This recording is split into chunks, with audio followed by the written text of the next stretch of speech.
20년 전에 미국에서 법정에서 총기를 난사하는 그러한 사건이 있었습니다. 그 살해범에게 인질로 잡혀 있던 한 여인이 경찰도 어떻게 제압하지 못하던 그 살인범을 자수시켜서 미국 사회에 많은 감동을 준 그러한 사건입니다.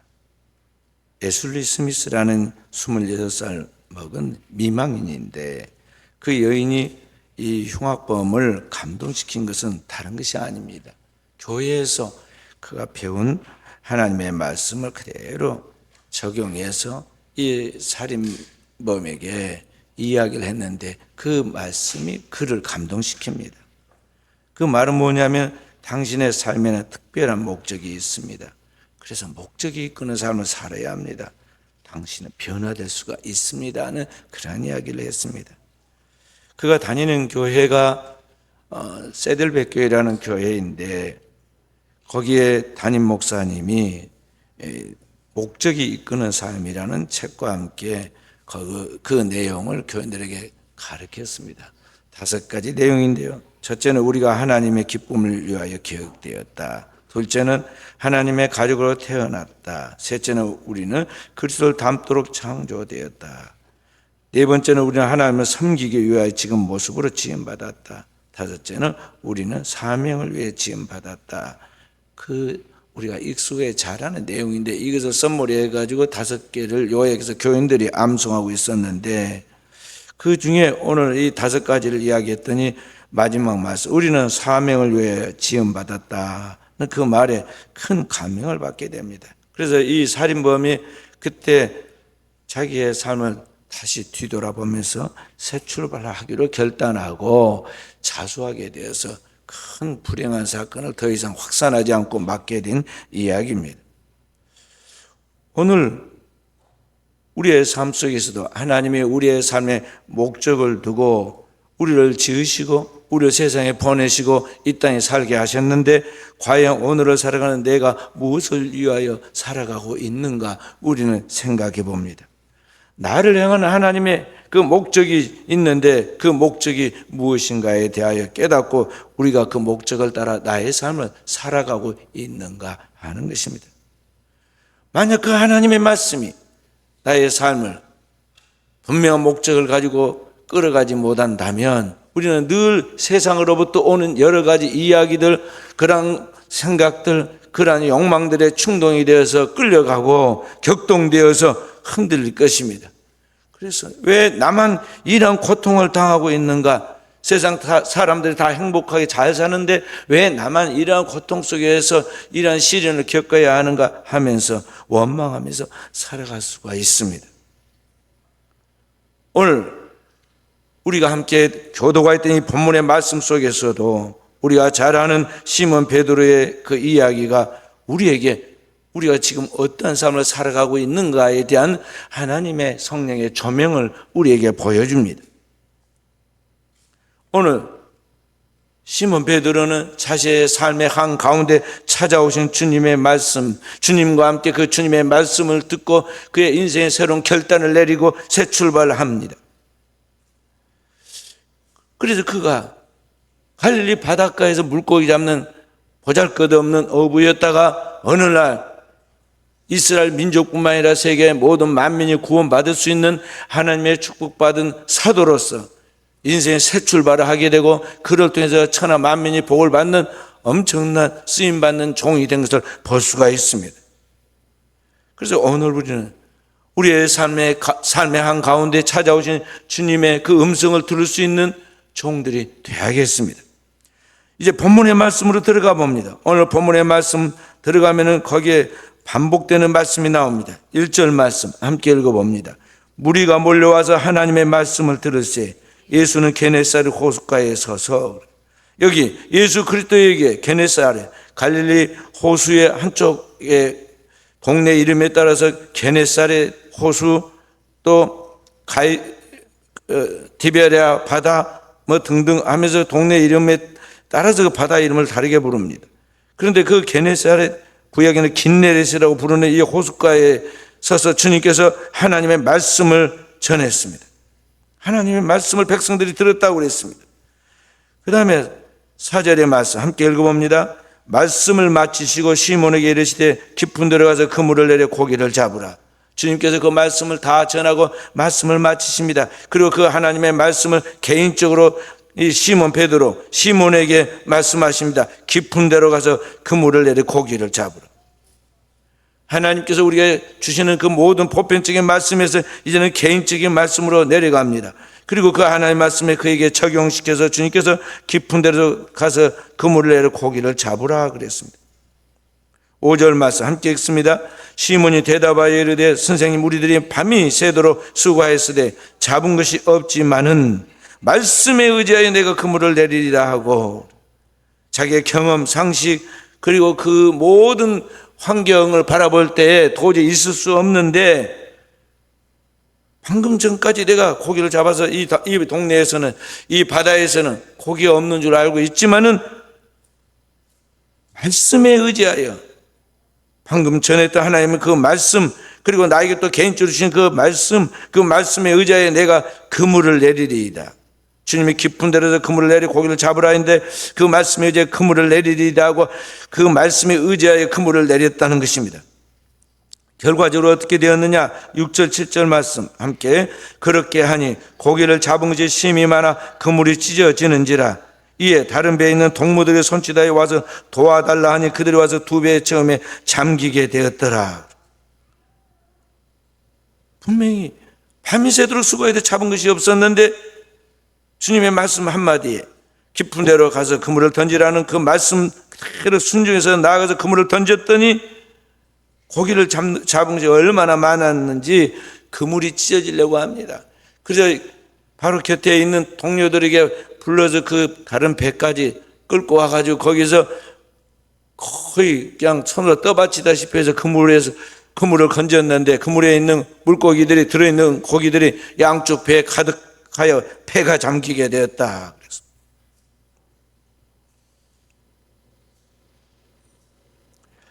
그러자 오늘 8절 9절에 베드로가 예수 그리스도에게 무릎을 꿇고 고백을 합니다. 함께 읽어봅니다. 8절 9절 시몬 베드로가 이를 보고 예수의 무릎 아래 엎드려 이르되 주여 나를 떠나소서 나는 죄인이로소이다 하니 이는 자기 및 자기와 함께 모든 사람이 고기 잡힌 것으로 말미암아 놀라고 세베대의 아들로서 시몬의 동업자인 야고보와 요한도 놀랐습니다. 그래서 여기 물고기를 잡기 전에는 주님께 말씀에 순종하겠다고 하면서도 뭐라 그러냐? 선생님 내가 밤이 새도록 고기를 잡았지만 잡은 것이 없었습니다. 그러면서 선생님이라고 그랬습니다. 그런데 누가 시키지도 않은데 시몬 베드로 예수님 앞에 무릎을 꿇게 되고 그 앞에 엎드립니다. 그러면서 호칭이 달라지면 주여 나를 떠나서 나는 죄인으로소이다.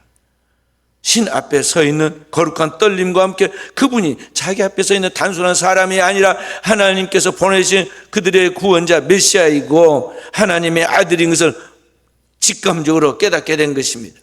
그리고 영적인 감각과 함께 그가 터져나온 고백이 주여 그리고 하나님 앞에 서 있을 때 우리의 떨리는 거룩한 경외감으로 나를 떠나소서 나이는 죄인으로소이다 하고 고백하죠. 자기뿐만 아니라 거기에 있는 모든 사람들이 다 그렇게 놀라고 떨었다는 것입니다. 그럴 때 주님께서 두 번째 그에게 말씀하십니다. 그 다음 함께 10절 하반절 말씀부터 무서워하지 말라 이제부터는 내가 사람을 취하리라 하시니 그 다음에 11절 그들이 베드로를 육지에 대고 모든 것을 버려두고 예수를 따르니라 그랬어요. 주님의 말씀이 두 번째 떨어지자 그 모든 그들의 살아온 삶의 자세를 방식을 다 버리고 주님을 따라갑니다. 그들의 생존 도구인 절대 없어서는 안 돼, 잊어버려서는 안 될 배와 그물을 다 버려두고 주님을 그때부터 일심으로 따라서 우리가 잘 아는 시몬이 주님이 쓰시는 사도 베드로가 되고 그 시몬 베드로 예수 그리스도를 믿고 그를 따름으로 말미암아 영원한 반석이신 그리스도처럼 그 위에 세운 집이 되어서 천국의 새 예루살렘 새 백성들이 사는 그 집의 기초가 됩니다. 주님의 말씀에 순종한 결과입니다. 오늘 제가 강조해서 계속해서 여기 나와 있는 하나님의 말씀에 의지하여 또 주께서 주시는 그 말씀을 따른 베드로의 삶의 변화 등에 대하여 하나님의 말씀을 반복해서 설명해 드렸습니다. 오늘 여러분과 제가 알아야 할 것은 여기 오늘 베드로의 생애를 터닝포인트로 전환시켜 나간 그 모든 원동력이 뭐냐면 그 영원한 하나님의 말씀이다 하는 것입니다. 하나님은 우리의 삶 가운데서 우리를 이끌어 가시고 우리를 살리실 때 그 하나님이 일하시는 그 생명의 그 원동력이 뭐냐면 그 영원한 하나님의 말씀입니다. 요한복음 1장 1절 말씀, 태초에 말씀이 계시니라. 이 말씀이 하나님과 함께 계셨으니 이 말씀이 곧 하나님이시다 그랬습니다. 그 영원한 하나님의 말씀이 천지 만물을 창조하고 주관하신 까지 그 말씀이 오늘 우리 가운데서 역사하시고 일하신다는 것입니다. 요한복음 1장 14절 말씀이 육신이 되어 우리 가운데 거하시며 우리가 그의 영광을 보니 아버지의 독생자의 영광이요 은혜와 진리가 충만하더라 그랬어요. 그 영원한 하나님의 말씀이 인카네이션하여 오늘 우리 가운데 육신이 되어 거하십니다. 우리 가운데 오셔서 그 하나님의 말씀이 일하신다는 것입니다. 세상 사람들은 그 영원한 하나님의 말씀의 실제와 그 하나님의 말씀이 우리 가운데 와서 일하신다는 걸 모르기 때문에 사람이 일하는 줄 알고 돈이 무엇을 하는 줄 알고 이 세상의 권력이 무언가를 해결할 수 있는 줄 알고 사람을 의지하고 권력과 돈을 가지고 뭔가를 풀어가려고 합니다. 그래서 사람을 크게 보고 말이죠. 누구를 따라가는 친윤이니 반명이니 친명이니 그러면서 막 사람을 따라서 다니는 정치인들 보잖아요. 그러나 오늘 우리가 알아야 할 것은 뭐냐면 이 세상을 움직이는 원동력, 그 생명의 진정한 분은 누구냐? 바로 말씀이 육신이 된 예수 그리스도이시다 하는 것입니다. 참 하나님이면서 참 인간이 된 그 영원한 홀로고스, 영원한 말씀이신 주님이십니다. 그래서 그 영원한 말씀이신 그 주님께서 그 옛날 시몬 베드로에게 말씀하십니다. 그에게 찾아오셔서 말씀하십니다. 베드로는 그 주님께서 말씀하신 말씀을 인간의 생각으로 가감하지 아니하고 그 하나님의 말씀을 자기 안에 받아들입니다. 그리고 그 말씀을 자기 안에서 적용하여 풀어냅니다. 말씀을 자신의 삶 속에 적용해서 그 말씀에 의지하여 그물을 내립니다. 그가 바다에 누굽니까? 갈릴리 바다에서는 그를 따를 자가 없습니다. 바다에서 한평생을 살았고 바다 사람입니다. 갈릴리 바다에서는 누구에게도 뒤지지 않는 그인데 주님이 찾아오십니다. 나사렛에서 오신 예수 그리스도에 대한 소문을 들었기 때문에 그가 목수의 아들이라고 그렇게 듣고 있었는데 그가 선지자로 부름을 받아서 지금 일한다고, 그런데 그가 메시아일지도 모른다고 사람들이 그렇게 말하고 있었던 그 예수에 대하여 그 정도로 알고 있었습니다. 그런데 그분을 통해서 직접적인 하나님의 말씀을 그날 아침에 여기 바닷가에서 자기가 활동하고 있는 생의 무대인 그 게네사렛 바닷가에서 거기에서 듣게 됩니다. 물고기를 잡고 바닷가에서 지금 하루 저녁 내 고기를 잡으려고 해도 잡지 못하고 쓸데없는 것만 많이 바다 그물에 걸려 들어오고 그러다 보니 그물도 찢어지고 그랬을 거 아니에요. 그거 기쁘느라고 거기에 지금 앉아있는 동안에 예수께서 오셔서 말씀을 전하십니다. 여기 호숫가에 배 두 척이 있는데 그중에 여기 시몬의 배에 잠깐 좀 사용하자고 그리고 그 배를 가지고 타고는 바다에서 조금 무리들과 떨어진 거리를 띄우고 그때 말씀하신 것을 이 그물을 기부해서 이 귓등으로 들었을 거 아니에요. 비상적인 것 같이 안 듣는 것 같이 했지만 하나님 말씀에 들려지니까 들었습니다. 말씀을 다 듣고 주님께서 말씀을 마친 다음에 그 배를 빌린 시몬에게 주님께서 말씀하십니다. 깊은 데로 가서 그물을 던지라. 그 짧은 시간에 말씀을 듣고 말씀에 대한 믿음이 생긴 그 시몬 베드로가 그 말씀에 의지하여 그물을 던지게 되죠. 그랬더니 놀라운 기적이 일어났습니다. 어떻게 밤새 고기를 잡아도 잡히지 않는 그때 그 바다에서 2배가 가득 차도록 그물이 찢어지도록 물고기가 나올 수가 있겠어요? 물고기가 그물에 창조된 것입니다. 그 바다 안에서 던지지면 그 그물 안에 물고기가 창조됐다는 것이죠. 거기에서 이 시몬의 마음속에 거룩한 떨림이 생겼습니다. 살아계신 하나님의 임재 앞에서 인간이 느끼는 그 경외감이 그에게 나타난 것입니다. 그래서 자기도 모르게 거기에 탁 엎드려서 무릎을 꿇고 주여 나를 떠나서 나는 죄인이라 소이다는 고백이 터져 나온 것입니다. 지금까지 자기가 살아오면서 이 바다에 대해서, 물결에 대해서, 그 풍속에 대해서 너무나 잘 알지만은 그런 것을 떠나서 주님이 말씀하신 그 말씀에 의지하여 그물을 내렸습니다. 오늘 여러분과 저의 삶 속에 내가 지금까지 생각하고 경험하고 내가 알고 있는 게 전부인 것 같습니다. 그래서 다 사람들은 자기가 잘 안지 압니다. 오늘의 이 세계에 대해서 자기가 최고인 줄 압니다. 그래서 우리가 뭐라고 그럽니까? 네가 국회의원으로 나가라. 막 정치 이야기하면 네가 대통령 나가라 그러잖아요. 그런데 그런 것을 다 사로잡아서 그리스도에게 복종시키고 그 하나님의 말씀을 따랐다는 것이죠. 영원한 하나님의 말씀, 그 말씀이 오늘 인카네이션에서 오늘 우리 안에, 내 안에 말씀이 육신에 떨어지게 되는데 그 하나님이 내 안에 떨어진 말씀을 뭐라고 그러냐면 뇌마라고 말합니다.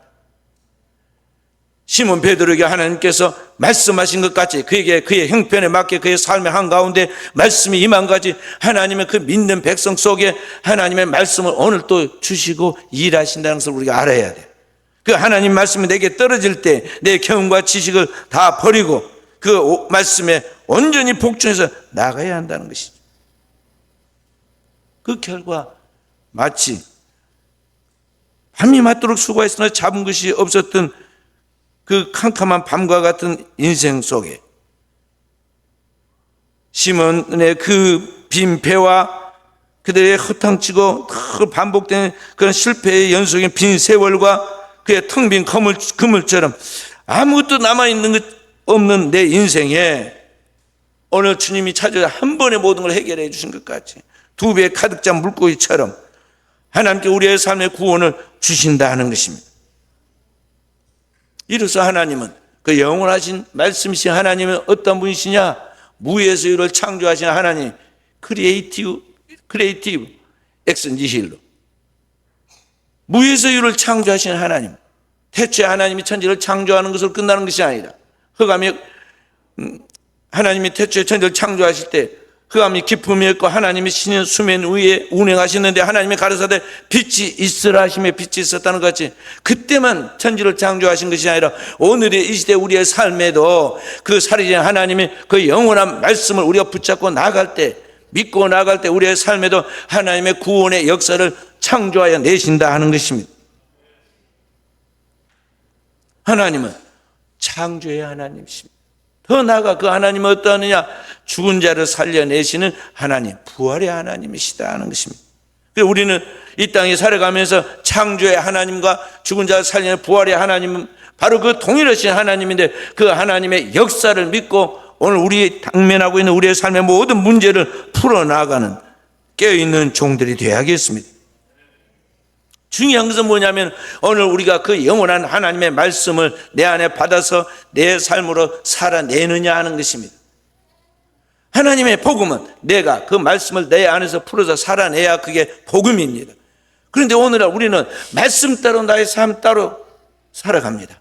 하나님의 말씀은 들어서 아멘 하였지만은 나가서는 세상에서 들려오는 소리, 인간의 상식과 경험, 이 땅에서 들려지는 모든 일에 귀가 달콤하게 금방 휩쓸려 갑니다. 그래가지고 세상적으로 갑니다. 어떻게 그렇게 말씀대로 살 수 있답니까? 거꾸로 이제는 자기의 생각을 오늘 설득하려고 합니다. 그래서 오늘 우리의 인생이 자꾸 꼬이고 실패하고 우리의 삶에 풍성함이 없이 맨날 빈배로 돌아오는 겁니다. 하나님의 말씀은 창조와 부활이 능력 있는 영원한 말씀으로서 그 말씀을 내가 오늘 시몬 베드로처럼 받아들이고 나의 삶에 적용할 때, 말씀에 의지하여 나의 삶에 적용할 때, 그때 오늘 우리의 삶에 하나님의 구원의 역사가 재현된다는 것을 알아야겠습니다. 그 말씀이 들려져야 돼. 시몬이 어느 날 젊은 선지자 한 사람이 무리를 몰고 왔는데 자기 배를 잠깐 빌려서 그 빈 배에 타고는 오라고 말씀을 하시는데, 집중해서 뒤로 들었지만, 이 귓등으로 들었지만은 그 말씀을 집중해서 들어보니까 자기도 모르게 그 안에 믿음이 발생합니다. 그래서 하나님의 말씀이 들렸기 때문에 자기의 인생을 거기에 맡겼고 자기의 모든 생존의 도구까지 다 버리고 그를 쫓아가는 완전한 대변혁이 일어나게 된 것입니다. 그래서 그의 삶이 이제는, 옛날에는 물고기 많이 잡는 게 소원이었다면 이제는 주님의 말씀이, 주님이 그에게 보여준 비전대로 사람 낚는 어부가 되게 하려는 그 주님의 말씀을 따라 그 꿈을 이루게 할 목적 있는 삶을 살아가지 않아요? 중요한 것은 오늘 하나님을 믿고 따르는 예수 믿는 사람들이 우리에게도 나에게 그러한 하나님의 말씀이 있는가 하는 것입니다. 내게 들려지는 그 말씀 중에 오늘 나의 인생과 나의 운명을 뒤바꿔서 새롭게 출발해 갈 수 있는 그런 하나님의 말씀이 내 안에 있느냐 이 말이죠.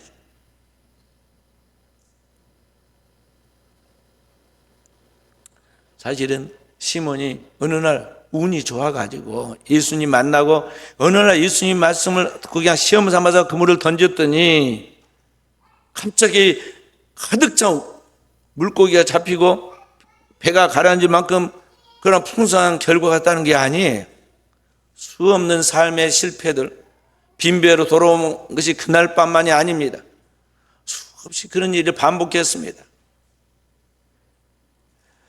수많은 날들을 그렇게 허탕을 치고 인생의 쓴맛을 보고 그렇게 살아가면서도 끝까지 주님을 의지하고 하나님을 찾고 하나님을 의지하는 가운데 어느 날 그에게 목적을 두고 찾아오신 주님께서 그의 배를 지목해 해서 그 배를 타고, 그래서 주목해서 말씀을 듣지 않겠어요? 그리고 끝나고서 이 말씀이 끝나고 나서는 그 시몬에게 개인적으로 하나님 말씀이 확실하게 뿌리 내리도록 그에게 말씀을 주십니다. 그래서 그날 폭발한 거예요. 그날 하나님의 말씀이 그에게 스파크가 일어난 것입니다. 인생의 중요한 축복과 은혜가 하루아침에 세상 사람들이 생각한 것이 운으로 되는 게 아닙니다. 어떻게 하다 보니까 행운이 찾아온 것이 아니에요. 끝없이 한 자리에 머물고 있었지만 그 삶의 한 가운데 주님이 찾아오실 때까지 끊임없이 하나님을 찾고 구하고 찾고 두드리는 가운데 그 생애 한 가운데 찾아오심, 어떻게 볼 때는 평범한 단순한 선지자인 줄 알았는데 나중에 알고 보니 그분이 자신을 구원하기 위하여 이 땅에 오신 하나님의 아들이셨고 그분이 바로 인류의 구원자이신 하나님의 아들 메시아였단 말이에요. 그래서 여러분과 저는 자신의 생애 가운데 주님이 언제든지 준비해 놓고 우리가 준비되면 주님은 언제든지 나의 삶의 한가운데 찾아오셔 나에게 하나님의 구원을 일으키고 나의 삶을 변화시키고 축복하시는 걸 알아야겠어요.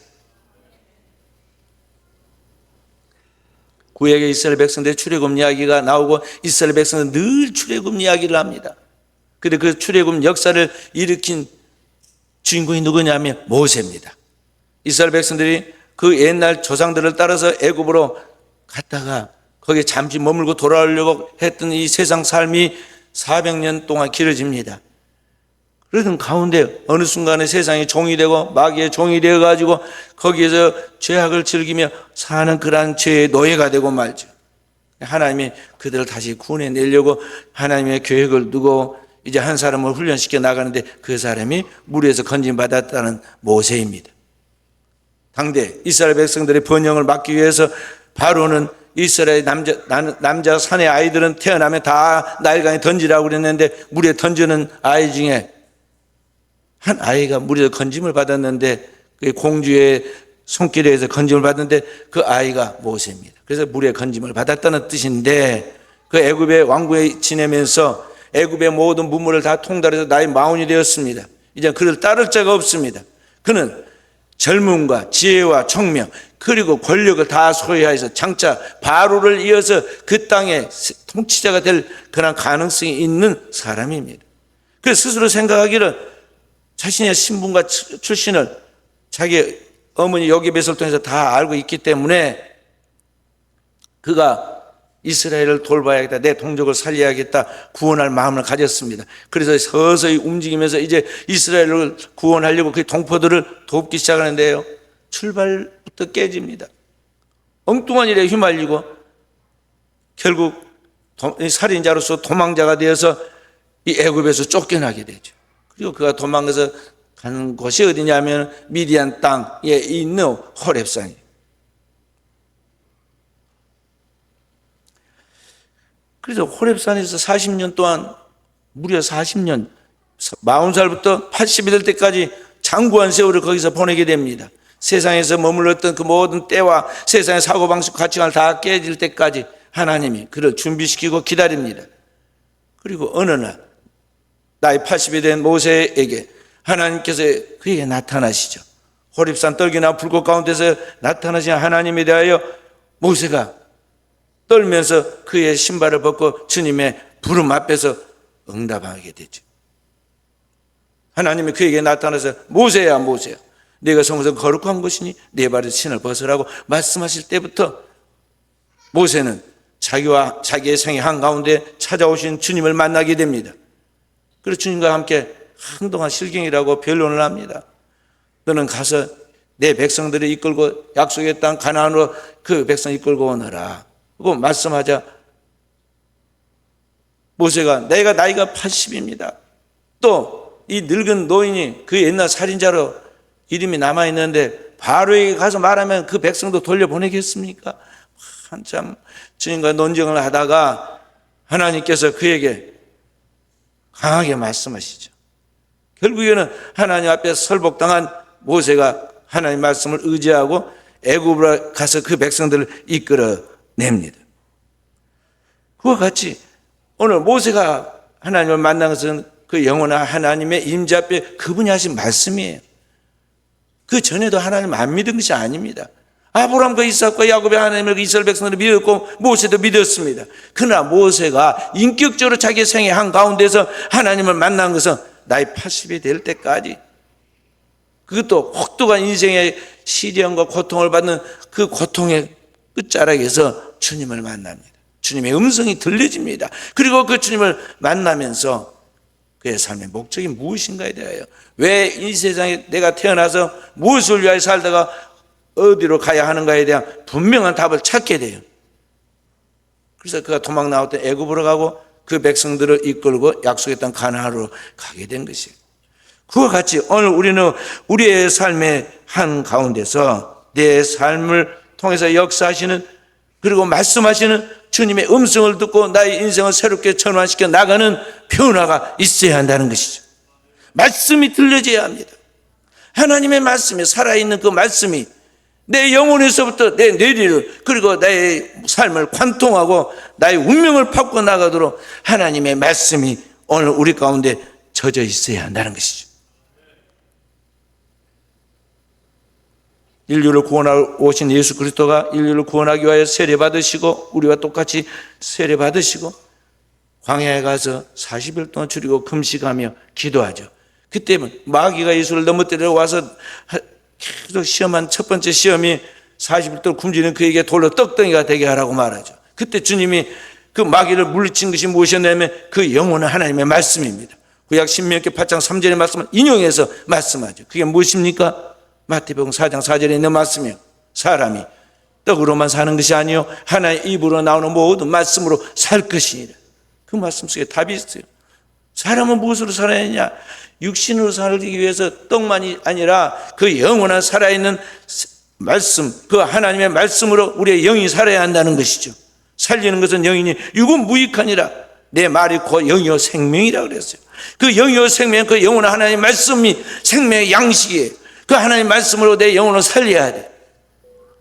내 안에 그 하나님 말씀이 있느냐 하는, 살아있는 말씀이 나를 움직여 가도록 해야 하는데, 그래 영이 살아서 영혼이 잘 돼야 범사가 잘 되고 강건한데 과연 내게 그 하나님 말씀이 있느냐 하는 것입니다.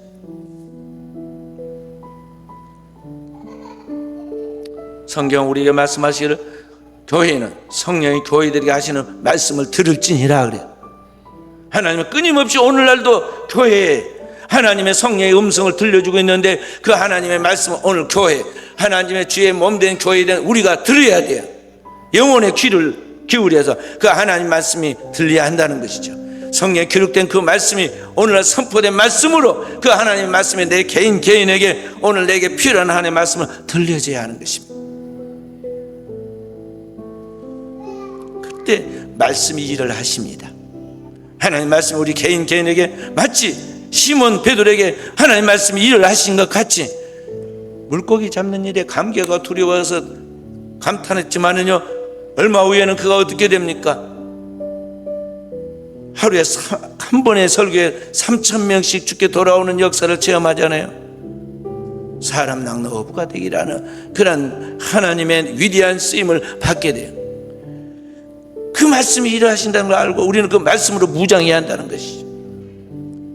시몬 베드로는 다 많은 사람들이 십자가 배 떠나갈 때 그렇게 고백합니다. 영생의 말씀이 여기 우리에게 계시면 우리가 네게로 가오리까. 영생의 말씀이 오늘 주님께 있는데 그 우리 어디로 가겠느냐는 그런 말이죠. 우리는 그 주님께 시선을 고정하고 그 주님의 말씀을 내 안에 깊이 받아주고 그 말씀을 나의 삶으로 살아내는, 말씀이 육신이 되는 오늘 우리의 삶이 되도록 해야겠어요. 그래서 그 말씀이 나를 이끌어가는 원동력이 되어서 나의 삶을 개척하고 나의 삶을 만들어가도록 하라는 거죠. 다른 데 가가지고 뭐 쓸데없이 영업 잘 되게 한다는 무슨 세미나 있고 어디서 돈 벌게 한다고 그래서 그는 뭐 특강하고, 우리 목회자로 말하면 어디 가면 목회 잘하게 해준다고는 뭐 세미나도 있고 그러지만은요, 주님 앞에 승부를 걸어야 돼요. 하나님만이 답이에요. 그 영원한 하나님 말씀이 되게 답이다 이 말이죠. 북한의 제2인자로 불렸던 황장엽 비서가 우리 남한으로 망명해서 왔습니다. 북한의 공산주의 김일성 주체 사상을 정립해서 체계화시키고 뿌리내린 사람이에요. 그런데 그 사람이 한국으로 망명와 있어서 있는 동안에 많은 사람들을 만났지만은요, 그 사람을 전도하지 못했습니다. 그러다가 한국 객처선교회 문갈렙 선교사라는 사람이 그에게 찾아가서 복음의 정통 복음을 전해줬습니다. 이분은 경제에 서 있는 사람이 지적으로나 모든 면에서, 그러니까 이게 공산주의와 민주주의를 다 경험하였고 많이 배운 사람이면서 공산주의 사상과 기독교에 대한 것들도 기본적인 베이스를 갖고 알고 있는 사람입니다. 그런데 그에게 진짜 복음이 들려지질 않았기 때문에 그 하나님 그동안 안 믿었던 거죠. 그런데 이 문갈렙 선교사 복음을 전해줍니다. 그리고 결국 그 앞에서, 복음의 능력 앞에서 그분이 나도 예수 믿겠다고 무릎을 꿇고 결심하고 그렇게 세례를 받습니다. 그러면서 그분이 이렇게 말했습니다. 오늘 이 북한의 이 수천만 영혼들을 살 수 있는 길은 복음밖에는 없습니다. 기독교밖에는 없다고 확신합니다. 왜냐하면 북한에는 지금 배고픈 그 굶주린 육체적 양식이 부족해서 한 해 150만씩 굶어 죽지만은 그보다 더 큰 문제가 뭐냐면 북한의 영혼들, 그 사람들의 정신적 기아 상태가 있는데 이 정신적인 기아 상태를 해결할 길이 없다는 거예요. 그러니 오늘 이 땅에 하나님을 믿는 백성들이 어떻게든지 접촉해가지고 저 북한에 있는 영혼들에게 영혼의 기가를 해결해 줄 수 있는 그 기아 상태에 놓여있는 북한 영혼들에게 하나님의 복음을 전해줘야 합니다. 전해 주십시오 하고 부탁을 했어요.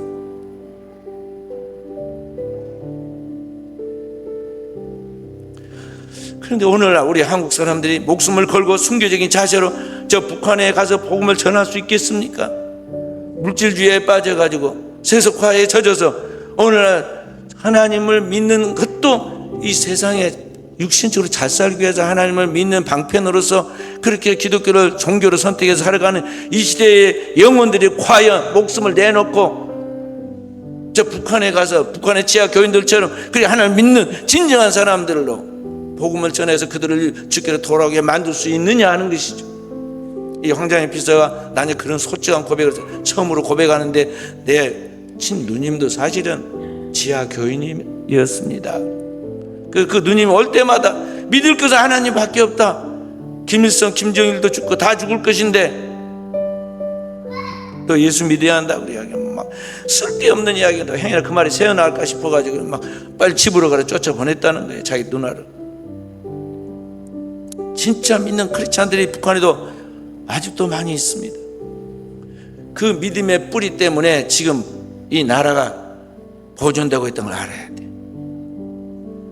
그래서 오늘 사랑하는 귀한 성도 여러분, 여러분과 제가 우리의 삶 속에 진정한 복음을 정립하고 회복하고 우리의 삶에 적용시켜서 말씀이 우리 안에서 흘러나가도록 해야겠습니다. 생명의 복음이 첫째는 나를 살리고 그 복음이 나를 만나는 영혼들마다 살려서 가정을 구원하고 지역과 민족과 세계를 살리는 역사로 열매 맺도록 해야겠다는 것이죠. 그리고 이 땅에 살아가는 많은 영혼들, 예수 믿는다고 하는 사람들은 그냥 그대로 잘 믿고 잘 되어서 천국 가겠지, 그렇게 생각해서는 안 됩니다. 한 사람 한 사람은 진정한 예수의 제자로 만들어야 돼요. 내가 낳아서 내 자녀니까 다 괜찮겠지, 그렇게 아니라 생각해서는 안 됩니다. 한 자녀 한 자녀를 진정한 예수의 제자로 만들어서 그들이 서 있는 자리에, 삶의 자리에서 그 영혼들을 살리도록 해야 한다는 것이죠. 여기에 여러분과 제 숙제가 있어요. 하나님 믿는 자로서의 오늘 여러분과 저에게 그 거룩한 부담이 있다는 거죠. 주님은 우리에게 말씀하시기를 너희는 가서 모든 민족으로 제자를 삼아 아버지와 아들과 성령의 이름으로 세례를 주고 내가 너에게 분반 모든 걸 가르쳐 지키게 하라. 그때 주님이 우리에게 영원토록 함께 하겠다, 세상 끝날까지 함께 하겠다고 약속한 것입니다. 오늘 저와 우리 사랑하는 성도들이 이런 깨어있는 영성과 정신을 가지고 하나님의 말씀을 내 안에 살아내므로 이 땅에 방황하고 상처 있고 죽어가는 영혼들이 주님 앞에서 다시 일어나는, 회복되는 새로운 제자로 만들어지는 역사에 있어지기를 주님의 이름으로 축원드립니다.